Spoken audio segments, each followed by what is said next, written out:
क्या है और क्या बता रहे कामकाज में वापस वो लौटी हैं? काम तो वो कल रात को भी उन्होंने किया है, फाइलें देख रही हैं, सुबह भी देख रही हैं। काम जो ऑफिशियल काम है वो मुख्यमंत्री जी कर ही रही हैं, लेकिन अभी स्वास्थ्य लाभ की उनको आवश्यकता है और शारीरिक चोट भी जो है वो भी गंभीर है और मानसिक भी जो है वो भी कोई साधारण घटना नहीं हुई है, बहुत ही असाधारण घटना हुई है। लेकिन मुख्यमंत्री जी अपना दफ्तर का, ऑफिस का जो भी काम है वो कर रही है। सर, आरोपी को 5 दिन की रिमांड दे दी गई है, अभी वो कस्टडी में है। देखिए, आरोपी का जो क्रिमिनल बैकग्राउंड निकल के आया है, 9 आपराधिक मामले, उसमें तस्करी से लेकर शराब के धंधे से लेकर और हत्या की कोशिशों के मामले, इस प्रकार के बहुत गंभीर मामले इस व्यक्ति पर पहले से दर्ज हैं।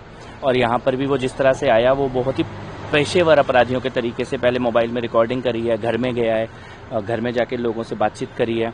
तो जो सभी चीज़ें जो दिख रही हैं वो एक गंभीर प्रोफेशनल अटैक हुआ है ऐसा दिखाई दे रहा है। लेकिन हम सभी लोग दिल्ली पुलिस की जांच का, उसके परिणामों का इंतजार कर रहे हैं। जैसा आप कह रहे हैं कि मुख्यमंत्री लोगों से मिलती रहेंगी, तो क्या आप चाहते हैं सिक्योरिटी और बढ़े, कुछ चेंजेस किए गए अभी तक? उसका निर्णय मुख्यमंत्री जी खुद ही करेंगे। रिव्यू किया जाए, आपको लगता है मुख्यमंत्री जी खुद ही निर्णय लेंगे। सर, जो एक्यूज की इन्फॉर्मेशन सामने आ रही है वो कह रहे हैं कि उनके सपने में भैरव बाबा आए और शिव जी के पुजारी थे, पूजा करते थे वो, जो पुलिस की थ्योरी सामने। नहीं, देखिए, आप लोगों को, मेरे को लगता है हमें तथ्यों पे बात करनी चाहिए। तथ्य ये है कि उस व्यक्ति का एक आपराधिक रिकॉर्ड है और भयानक, ऐसे साधारण अपराध नहीं है, गंभीर अपराधों के रिकॉर्ड है। 9 गंभीर मामले अपराधों के दर्ज हैं, लोगों की हत्या करने की कोशिश के मामले दर्ज हैं, तस्करी के मामले दर्ज हैं, भारी हथियारों से हमले के मामले पहले से इस व्यक्ति पे दर्ज हैं।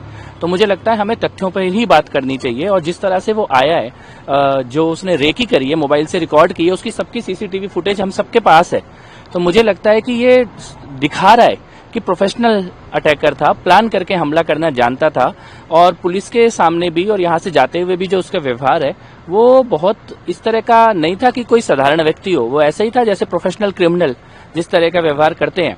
तो मुझे लगता है कि इस मेन मुद्दे से ध्यान भटकाने के लिए कोई भी लोग कुछ थ्योरी चलाना चाहते हैं, लेकिन मुद्दा ये है कि एक पेशेवर अपराधी जिस पर गंभीर अपराधों के मामले दर्ज हैं, उसने मुख्यमंत्री पर सुनियोजित हमला किया है, साजिश के तहत, ये सामने से दिखाई दे रहा है। आरोपी की फोटो जो है वो भोपाल टैले के साथ दिखाई गई, लेकिन आम आदमी पार्टी के ना मॉब नहीं, आज इस मामले में राजनीति की कोई आवश्यकता ही नहीं। ठीक है sir, thank you sir, thank you.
जन सुनवाई के दौरान मुख्यमंत्री जिस तरह से जनता के बीच में रह के लगातार बात करती हैं वो बात कर रही थी। ऐसे में एक शख्स उनके पास आता है, कुछ कागज़ आगे रखता है और अचानक उनका हाथ पकड़कर उनको खींचने की कोशिश करता है। और उस दौरान थोड़ी सी धक्का मुक्की जो होती है तो कुछ सर उनका शायद हल्का सा लगा है किसी कोने पे, और उसके बाद तत्काल लोगों ने उसको पकड़ लिया। कौन है वो आदमी, क्या उसकी जानकारी है, पुलिस जांच पड़ताल कर रही है।